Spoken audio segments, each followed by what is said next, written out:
সেই ফেরাউন চায় না ওই নবী দুনিয়ায় আসুক, তার খোদাই চলে যাবে, তাকে ভক্তি করবে, তার পূজা করবে সে চায়।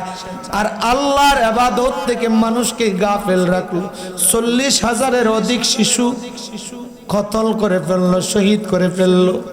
মুসা নবীর মা রাত্রিবেলা ফেরাউনের দরবারের পাহারাদার ছিলেন। আমার মুসা নবীর আব্বা দূর দিয়ে এসে বললেন, ওগো ফাতেমার আব্বু, আমি ঘরে থাকতে পারলাম না, আসেন। বিবেকে দিকে স্বামী খুব কষ্ট পাইল, আমার যদি ফেরাউন জানতে পারে মেরে ফেলবে। কামরায় গিয়ে সহবাস করলেন, মিলন হলো। আল্লাহর পয়গম্বর মুসা মার রেহেম জগতে চলে আসলেন। আল্লাহু আকবার কর। আল্লাহ চায় আসবে, ফেরাউন চায় আসবে না। মা জননী কান্দে, তল্লাশি চলছে। সেই ফেরাউনের দরবারের সকল গণকরা এসে কয়, ফেরাউন জানুনি যে মহামানব দুনিয়ার জগতে আল্লাহর তরফ থেকে নবী আসার কথা চলে এসেছে। সকল রাজ্য তল্লাশি করে সকল শিশুদেরকে আবার মারতে শুরু করল। মুসা নবীর মা চিন্তা করলেন না, আগামীকালকে তো আমার বাড়ি তল্লাশি দিবে, কি করো? ভোর বেলায় দেখা যায় তিনার দরজায় হাজির, তিনার চুলার নিচে আগুন, উপরে বড় একটা ডেস্কের মধ্যে আল্লাহর পয়গম্বর শিশু মুসাকে সেই পাতিলের মধ্যে দিয়ে হরা দিয়ে ডাকনা দিয়ে আল্লাহর দরবারে সেজদায় পড়ে কান্দার কয়, মালিক তুমি হায়াতের মালিক, রিজিকের মালিক, ইজ্জতের মালিক। আমার এই সন্তান যদি আগুনে পড়ে যায়, চলে যায়, একটা হাড্ডি হইল আমি মার জন্য রেখে দিও, তবু আমি সইতে পারবো। এই কাফের ফেরাউন যদি নিয়ে যায়, মেরে ফেলে, আমি মা সারা জীবন সইতে পারবো না। আল্লাহ আমার এই সন্তানের জামিন তুমি হয়ে যাও। দরজা খুলে দিল। খোলার পরে সকল লোক তল্লাশি করলো, করে নাই, কিছু নাই। আগুনের ডিস্কের মধ্যে কি সন্তান রাখার জায়গা, তারা সেই জায়গা না দেখে চলে গেল। মা জননী কান্দার কয়, আল্লাহ দীর্ঘক্ষণ তো হয়ে গেল, আমার সন্তান তো মারা গেছে, জ্বলে পুড়ে শেষ হয়ে গেছে। হেরা মালিক, আমার জন্য একটা হাড্ডি হইল আমার সন্তানের রেখে দিও। মা গিয়ে দেখে শিশু মুসা সে পাতিলের মধ্যে শাহাদাত আঙ্গুলি দিয়ে চুষে আর হাত নাড়ায়া খেলা করে। একটু জুরে কোন সুবহানাল্লাহ। আল্লাহ তোমার লীলা খেলা কে হব যে কে হব যে না, মাওলা তোমার লীলা খেলা কে হব যে কে হব যে না। কাউকে রাখো গাস্ত হলাতে, কাউকে রাখো লাগানায়, মাওলা তোমার লীলা খেলা কে হব যে কে হব যে না। আল্লাহ আল্লাহ আল্লাহ আল্লাহ। ইব্রাহিম তোমার বন্ধু ছিল, নমরুদের আগুনে পেল আগুন হইল, ফল বাগিচা পশম কেনে জ্বলল না। মাওলা তোমার লীলা কেলা কে হব যে কে হব যে না। আল্লাহ আল্লাহ আল্লাহ আল্লাহ আল্লাহ। মৌসা নবী তোর পর্বতে তোমার সঙ্গে সওয়াল করে, পাহাড় জহিলা শর্মা হইল মৌসা কেনে জ্বলল না। মাওলা তোমার লীলা কেলা কে হব যে কেউ বোঝে না। কাউকে রাখো গাস্ত হলাতে, কাউকে রাখো লাকানা। হে মাওলা তোমার লীলা কেলা কে হব যে কে হব যে না। আল্লাহ আল্লাহ আল্লাহ আল্লাহ আল্লাহ। ইউনুস তোমার নবী ছিল মাছের পেটে, ইউনুস রইল মাছের পেটে রইলেন, ইউনুস হজম কেন হইল না মাওলা তোমার লীলা কেলা, কেহ বুঝে না। আল্লাহ আল্লাহ আল্লাহ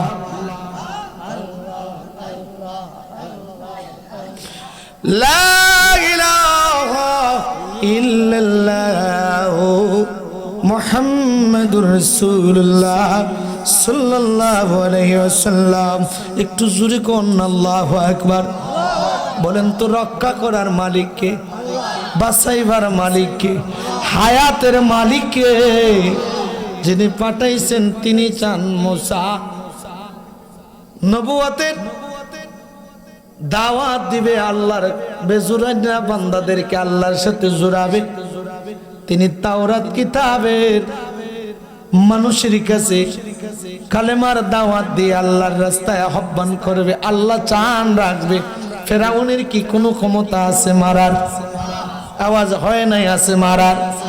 লম্বা ঘটনা আমি বোঝানোর জন্য না গো বাবা, একটা জিনিস সূত্র বার করার জন্য। এবার মা কান্দে, ঘরে যদি আমার সন্তান থাকে তো আমার সন্তানকে তারা প্রতিদিন তালাশ করে মেরে ফেলবে, খোঁজ পেয়ে যাবে, কি করব? কান্দে, আল্লাহ একটা ব্যবস্থা আমাকে কুদরত থেকে করে দাও না। বান্দি কার? ডাকে কার? আল্লাহকে ডাকে, ইবাদত করে আল্লাহর, চায় আল্লাহর কাছে। রক্ষা করব কে? রক্ষা করার মালিককে। যিনি রক্ষা করবে, যিনি বাঁচাবে, যিনি হায়াতের মালিক, তিনি তিনার কাছে যখন বিচার দিয়ে দিছে, আমার আল্লাহ ডাক দিবেন, জিবরিল রে দুনিয়ায় যা মুসা নবীর মার বাড়ির পাশে মানুষের সুরতে মিস্তুরি সেজে একটা সন্দুক বানায়া দে। একটু জোরে কোন আল্লাহু আকবার। জোর করিয়া বুঝতে গেলে তার গটে মরম জ্বালা, কেউ বুঝিতে পারে না রে মাবুদ আল্লাহর কেলা, বাবে কামেল পীরের কেলা। বাবা গো, ও নবীর উম্মত, ওই মা কান্দে, আল্লাহ মিস্তুরি পাবো কই? আমি তো সন্তানটারে সমুদ্রে ভাসিয়ে দিতাম। কোনো মানুষ পাইলে আমার সন্তানকে লালন পালন করত, সে বেঁচে থাকতো, কোনো একদিন আমার সন্তানকে আমি হয়তো খুঁজে পাইতাম। একটু জোরে কোন আল্লাহু আকবার।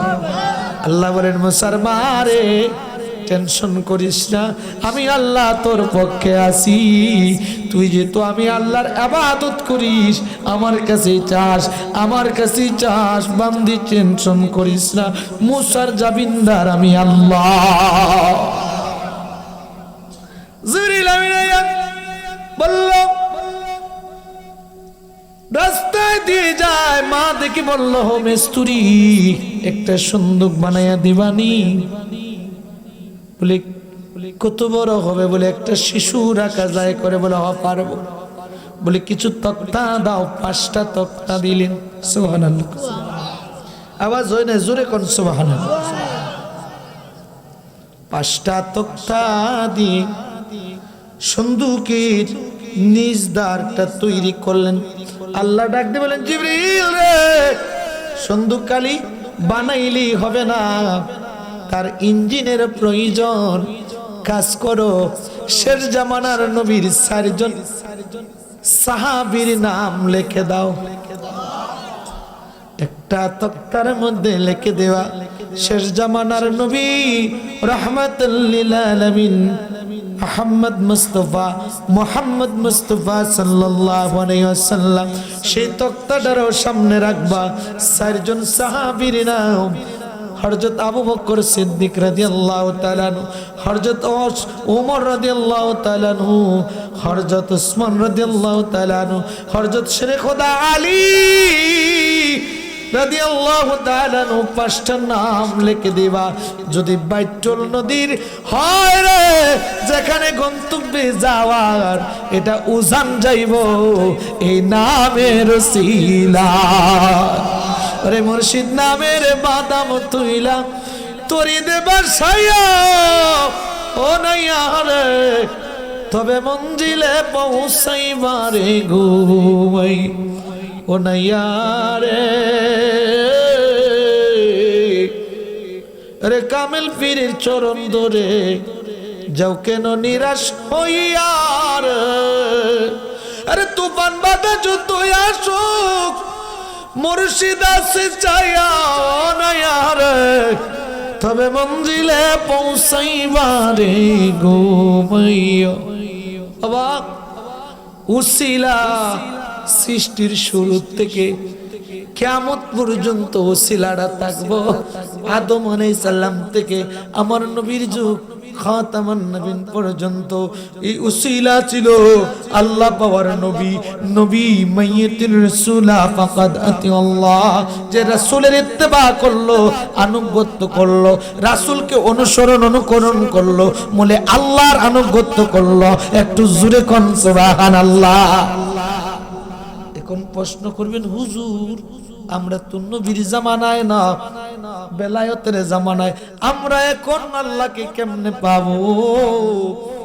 এখন যদি আল্লাহকে পাইতে হন ফানাফি শায়েখ যিনি নবী পেয়েছে, নবীর আদর্শ আছে, নবী দেখার ক্ষমতা আছে, আল্লাহ লাভ করার ক্ষমতা আছে, এরকম কামেল মুকাম্মেল তাদের কদমে ডুব দাও, তাদের চরণ ধরায়া ধরো, খোদা তাআলা পাওয়া সহজ হয়ে যাবে, না হলে পাওয়া সম্ভব হবে না। এশকের গভীর তত্ত্ব যদি রে জানিতে চাও কামেলের পদ তলে নেশার হইয়া যাও। যদি রে তোর প্রণব যাও তুমি রে সাকিতে চাও মাশুকের তলোয়ারে কতল হইয়া যাও। দেখ না ফরিদ করিল দান অমূল্য চকুরত ইব্রাহিম সারিয়া দিল মোহা মূল্য সিংহাসন। করিল কামেল খুশি উদয় হইল বাগ শশী অগয়কৃত তাদের দেখ না ধরায় অন্ধজন। একটু চিৎকার মেয়ে বলা যাবে কি আল্লাহু আকবার? হয় না আর জোরে কোন ইয়া রাসূলুল্লাহ। বাবা গো শেখ ফরিদ ৩৬ বছর ইবাদত করার পরে কাক বলে এ আল্লাহর ওলি তুমি তো আল্লাহর প্রিয়, আমি 7 দিনের উপাস, আমাকে একটা চক্ষু দিয়ে দাও, একটু খাবার দাও। বলে সারা শরীর আমার চক্ষু ছাড়া যদি কিছু পাও কে নাও।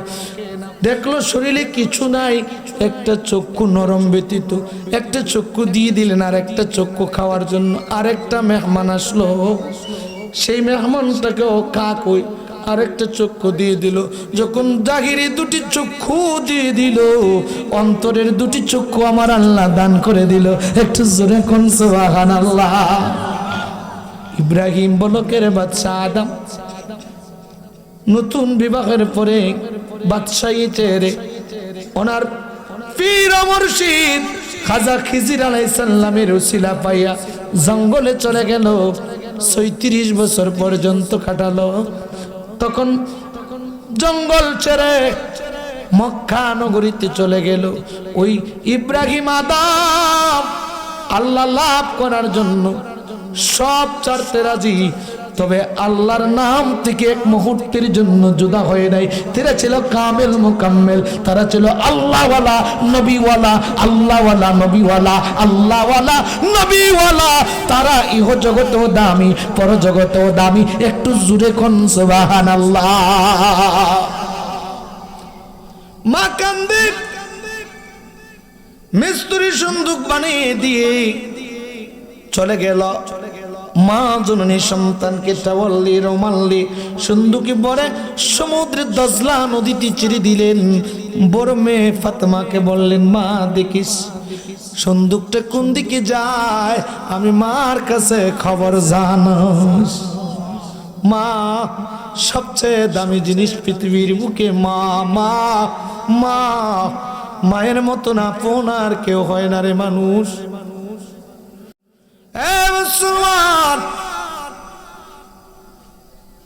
বাইতুল ছিল দজলা নদীর পানি। ও জানে যাইয়া সেই ফেরাউনের ঘাটে গিয়া লাগলো। সেদিন ফেরাউনের স্ত্রী হযরত আসিয়া এবং ফেরাউন বাহির বাড়িতে নদীর কিনারে হাওয়া খাওয়ার জন্য আসলো। দেখে একটা সন্দুক চিলিক পারতেছে, কিনারা বিড়েছে, কিন্তু ফেরাউন ধরে তুললো, খুলে না। আসিয়া যখন বিসমিল্লাহ বলে হাত বাড়ালো, ওনার হাতের মধ্যে চলে আসলো। ফেরাউন খুলতে চাইলো, খুলে না। আসিয়া যখন আল্লাহর পবিত্র নাম নিয়ে করলো, কইলা দেখে রে ইহার মধ্যে সুন্দর একটা শিশু। ফেরাউনের শরীরের রুম খারিয়ে গেছে, এই যুবকই আমার সব ধ্বংস করে দিবে। বিবি ডাক দিয়ে বলে, প্রাণের স্বামীরে, এ তো নিজের বুঝ নিজেই বুঝে না, তাকে মেরে লাভ নাই। এ তোমার সংসার ক্ষতি করবে না, আমরা লালন পালন করব। বড় করলেন, সেই ঘরে লালিত পালিত, কারো দুধ খায় না।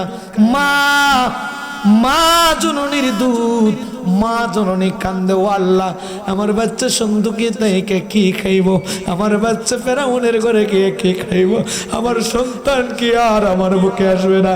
আমার আল্লাহ জানিয়ে দেয়, এরে মুসার মা কান্দিস না, আমি আল্লাহ কাফেরের ঘরে রাইকা, ফেরাউনের ঘরে রাইকা তোর বুকের দুধ খাওয়া তোর সন্তান বড় করব।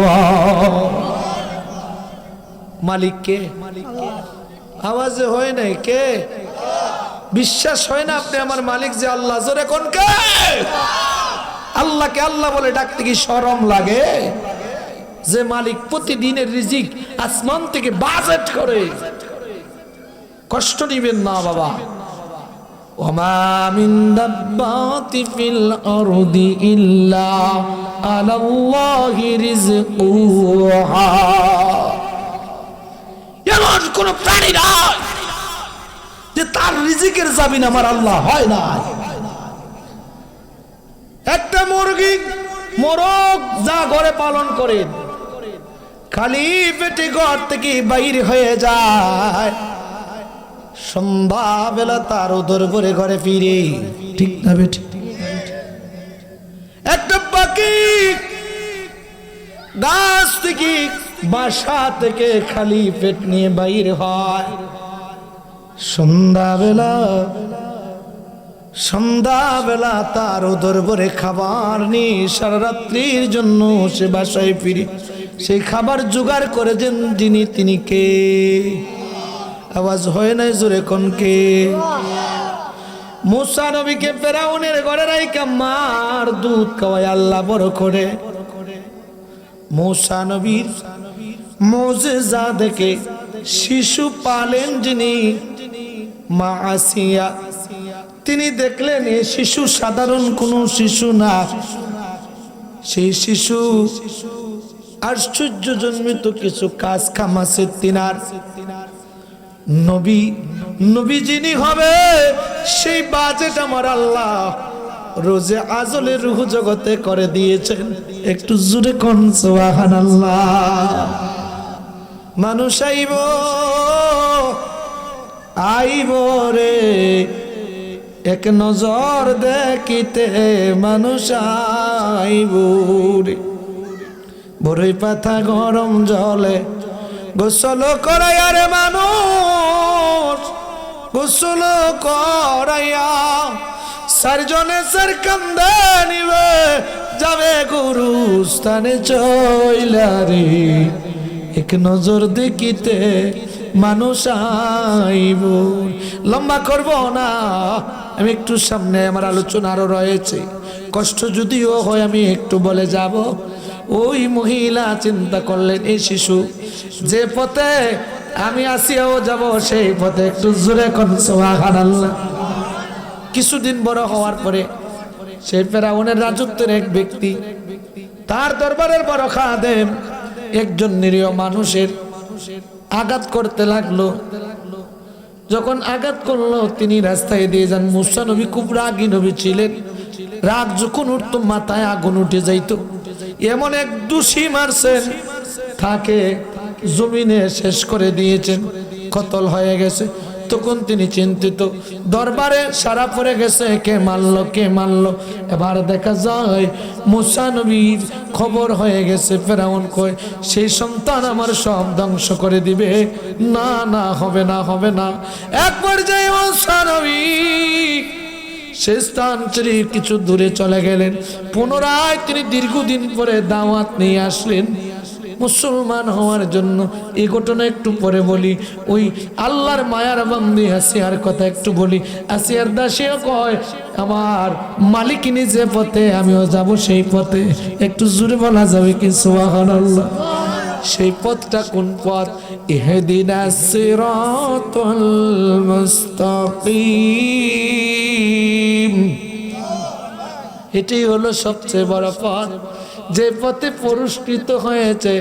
আসিয়ার দাসীকে ধরল ফেরাউন, ধইরা কয় তুমি কার ইবাদত করো, কাকে খোদা মানো? বলে আমার আল্লাহ, যিনি তোমারও মালিক আমারও মালিক আসিয়ারও মালিক বাদশাহীর মালিক।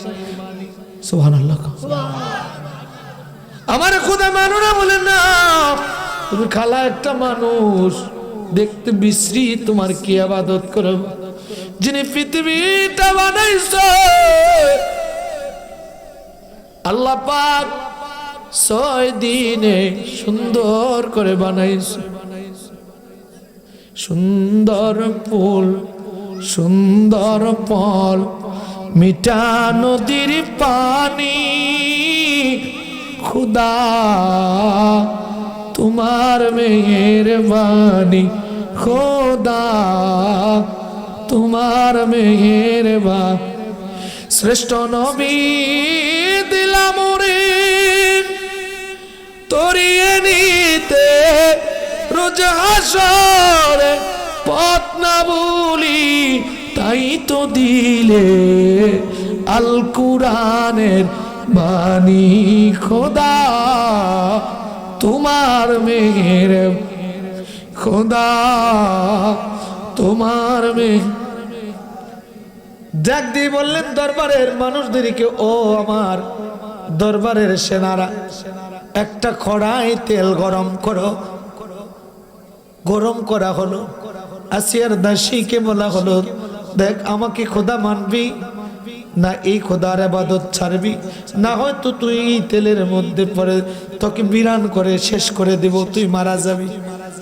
কান্দে, ডাক দি বলে রে ফেরাউন, 100টা জীবনও যদি আল্লাহ দেয় আর 100বার যদি এরকম গরম তেলের মধ্যে আমাকে চারিস, তবে ঈমান দিব না, আল্লাহর সাথে শরীক করব না। আমি সেই মালিকের ইবাদত করে যে শান্তি পাই, জীবন দিতে পারি, তবে আমি ঈমান দিব না। একটু জোরে বলা যাবে কি সুবহানাল্লাহ? শেষ করে দিল। আমার আল্লাহ ডাকতে বলেন, জিবরাইল রে, আসিয়ার দাসীর জন্য জান্নাতটা তুলে ধর, সেজন্য এই দুনিয়া থেকে বিদায় নিতে দেরি, আমার জান্নাতে প্রবেশ করতে যেন দেরি না হয়। আসিয়ার জন্য এরকম হলো। সে আল্লাহর বান্দে কান্দে, আল্লাহ তোমার নামের লজ্জত, তোমার প্রেমের মালা গলায় পড়েছি, জীবন যদি যায় যাবে গো, তবে আল্লাহ আমি ফেরাউনকে খোদা মানব না। খোদা মানবো না, তুমি আল্লাহকে আমি খোদা মানি, তুমি আল্লাহর ইবাদত করি।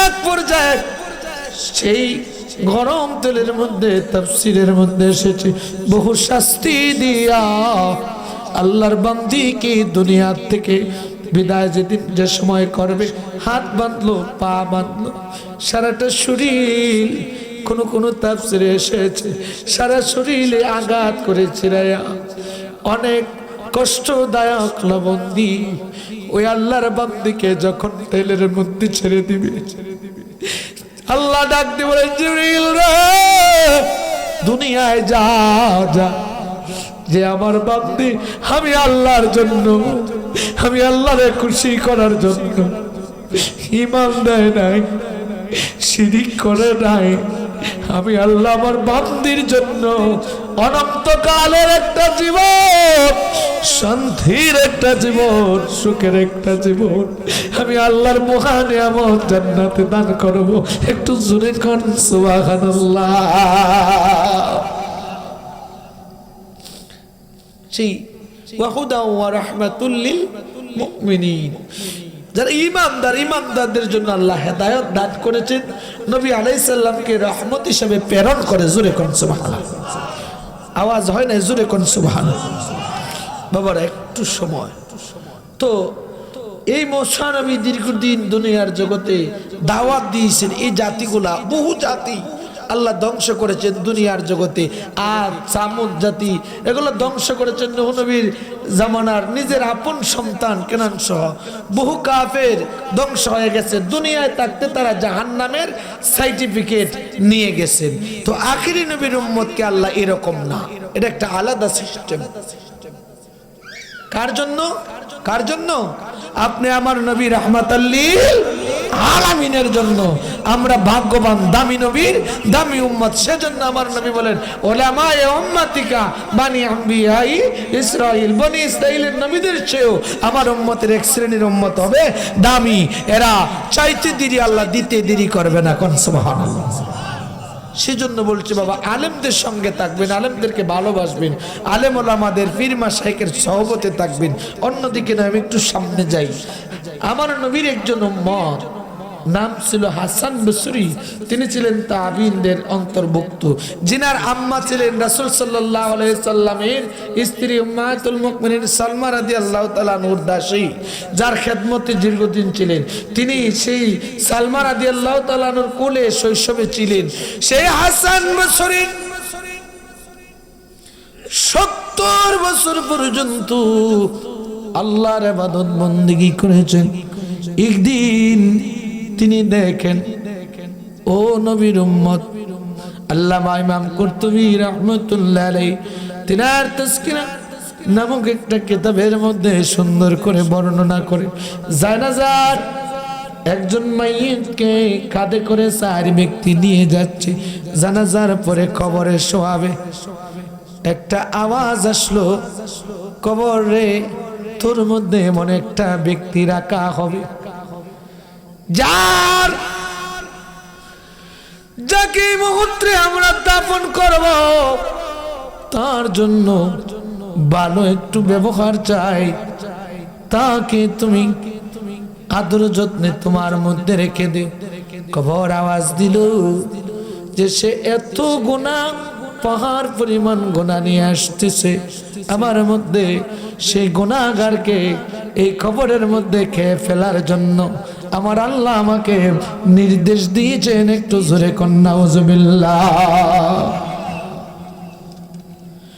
কবর, কবরের সেই আওয়াজের কথাগুলা আল্লাহর ওলি হাসান বসরি কথোপকথন গুলা শুনতে পাই চিৎকার মেরে মেরে কান্না শুরু করে দিয়ে বললে, আল্লাহ,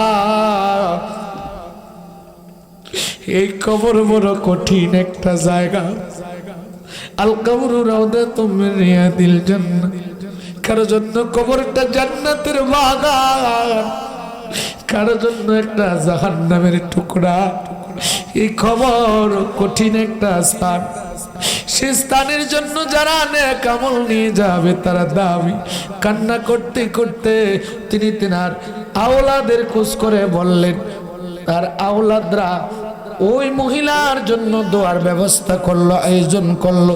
কিছুদিন পরে স্বপ্নে দেখেন সেই মহিলার কবরটা যেন একটা জান্নাতের বাগান হয়ে গেছে। লম্বা কথা বলবো না, আর একটু সামনে গিয়ে দুটি কথা বলি, একটু সামনে যাব, কষ্ট হবে। হে হাসান বসরির এক বন্ধু বলল, ছোট কালের বন্ধু শামাউন নামে এক অগ্নি পূজক, শৈশব থেকে অগ্নি পূজা করে, তো দীর্ঘদিন দেখা হয় না। তিনি প্রায় কালেমার দাওয়াত মানুষকে দেন, আল্লাহর রাস্তায় সবাইকে আহ্বান করেন, যাইও না রে বাবারা, একটু সময় বছরে এই জীবন জীবন না, আরো জীবন আছে, ঠিক না বাবা? সেই জীবনের কথাগুলো আমি উপমা দিয়ে দিয়ে বলতেছি। কেন? মরি আসিয়া আলাইহিস সালাম ফেরাউনের ঘরে তাইকা, কাফেরের ঘরে তাইকা জান্নাতি। আমি বলি না তাফসীরের কথা, ঠিক না বেঠিক? যে আল্লাহ জিবরাইলের আঙ্গুল চুষাইয়া স্বামীর পালাইলেন, সে আল্লাহর নাফরমানি করে দুনিয়া থেকে জাহান্নামী, ঠিক না বেঠিক? কথা কন না। এবার আমার নবীর উম্মত হাসান বসরি এক ব্যক্তিকে দাওয়াত দিল, 70 বছর আগুনের পূজা করেছে। শামাউন গিয়ে দেখেন অসুস্থ, ডাক দিয়ে বললেন, শামাউন রে কি করো?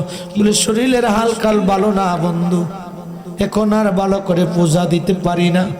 বলে তুমি কি পূজা করো? বলে আমি অগ্নি পূজা করি, তুমি জানো না আমার একটা ধর্ম আলাদা। কিসের জন্য পূজা করো?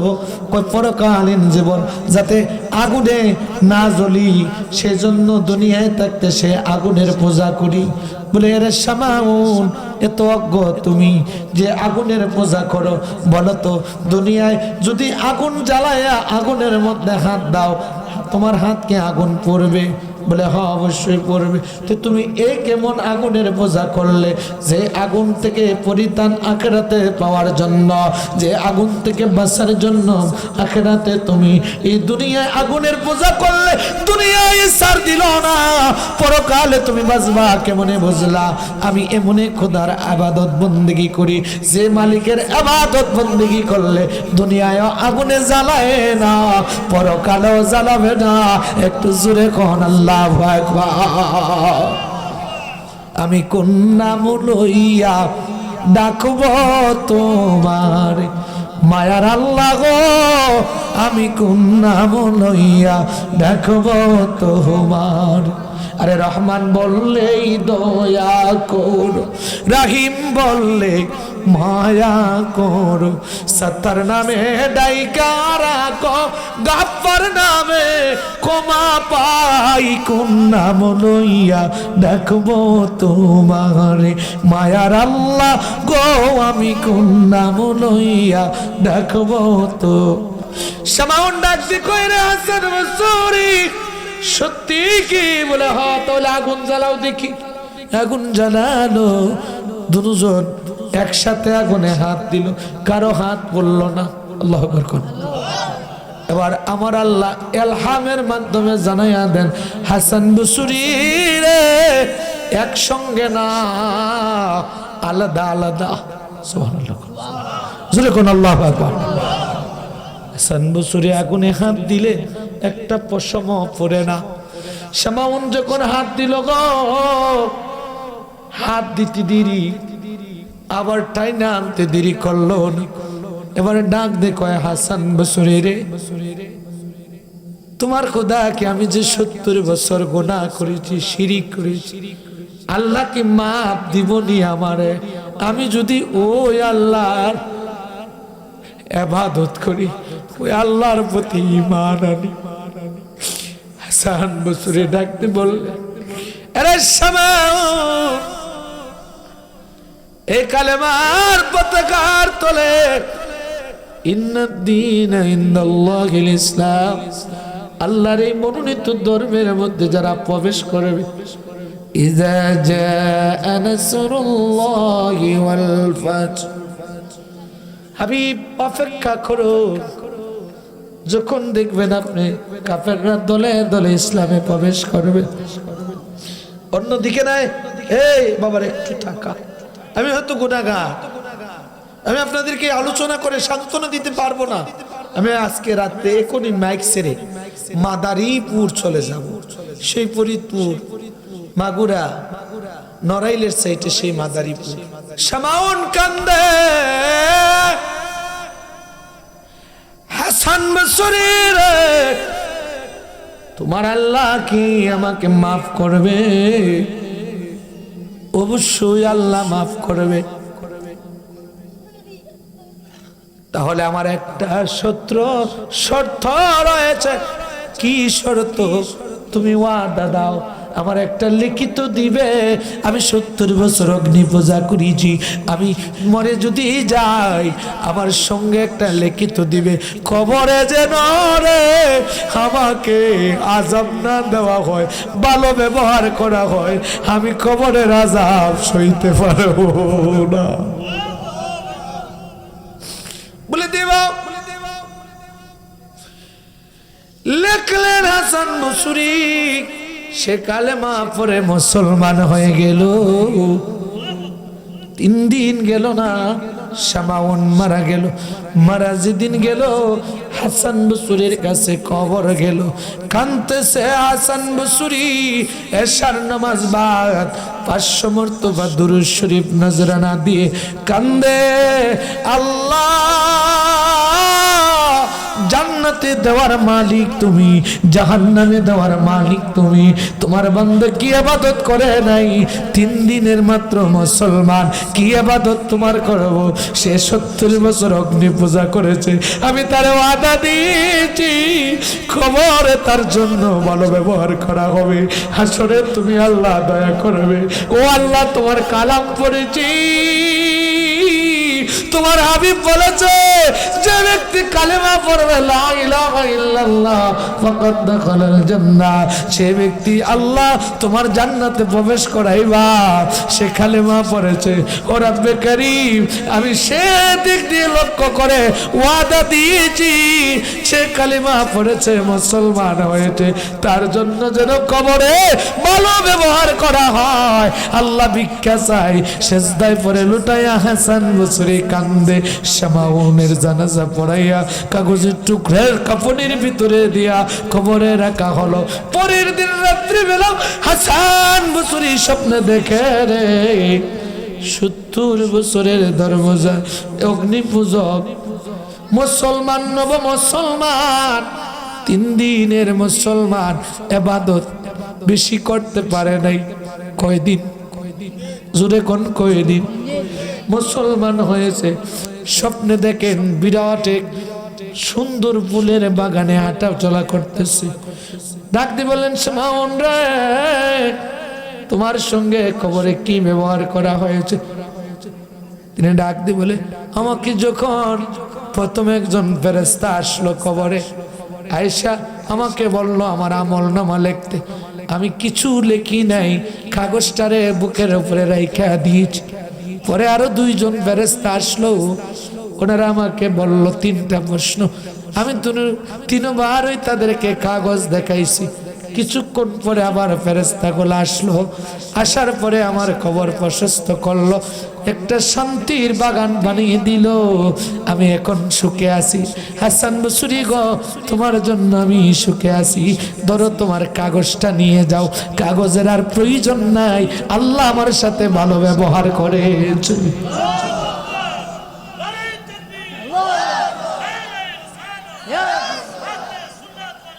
জিন্দাবাদ।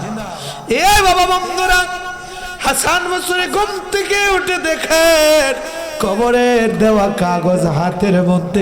একটু জোরে বলা যাবে কি সুবহানাল্লাহ? 36 বছর কারো ধ্যানে তো উঠে না, 6 মাসের কালের মুর্শিদ দেরে 16 আনা। দয়াল যারে ইচ্ছা তারে দিয়া মিলায় তাওহীদের মেলা, কেউ বুঝিতে পাহাড়ে না রে ওলি আল্লাহর খেলা। ববে কামেল পীরের খেলা। ঠিক না বে ঠিক বাবা?